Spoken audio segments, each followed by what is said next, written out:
Gusto mo bang maging ganap? Magmahal ka.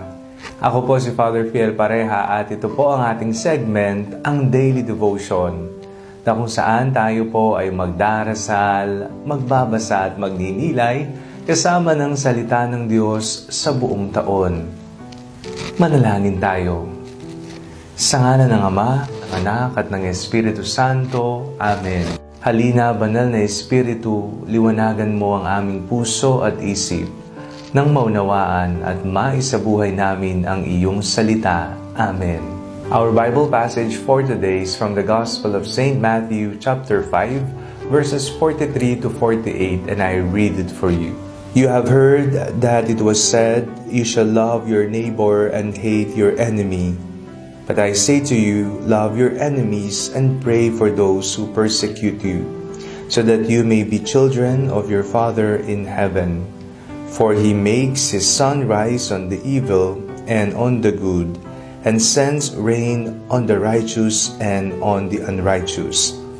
For if you love those who love you, what reward do you have?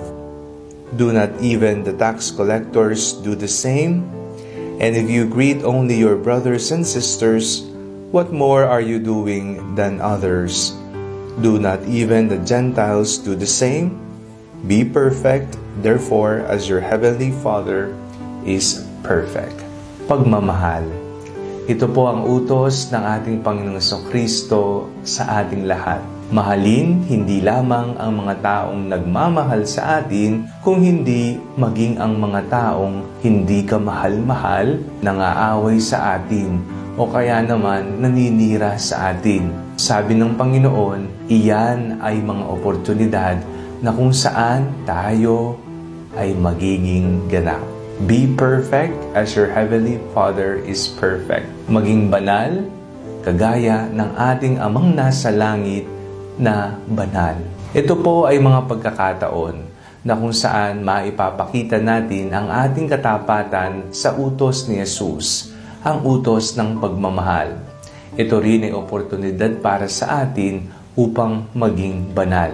Kung mamahalin lamang natin ang mga taong nagmamahal sa atin, ano pang gantimpala ang ating hinihintay? Nakamit na natin ito dito sa lupa. Ngunit kung mamahalin natin maging ang ating mga kaaway, yon ay mayroong malaking gantimpala sa kalangitan. Ang Diyos ay pag-ibig, tayong mga tagasunod niya ay inaasahang ipalaganap ang pag-ibig na ito. Ngunit papaano natin maipapalaganap ito kung tayo ay hindi nagmamahal sa ating kapwa?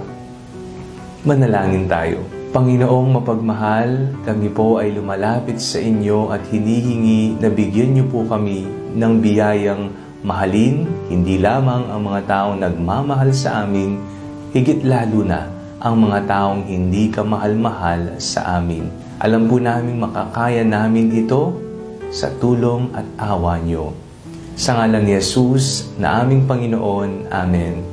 Sa ngalan ng Ama, ng Anak at ng Espiritu Santo. Amen. Huwag po ninyong kalimutang i-like ang video ito, mag-comment po kayo and share it with your family and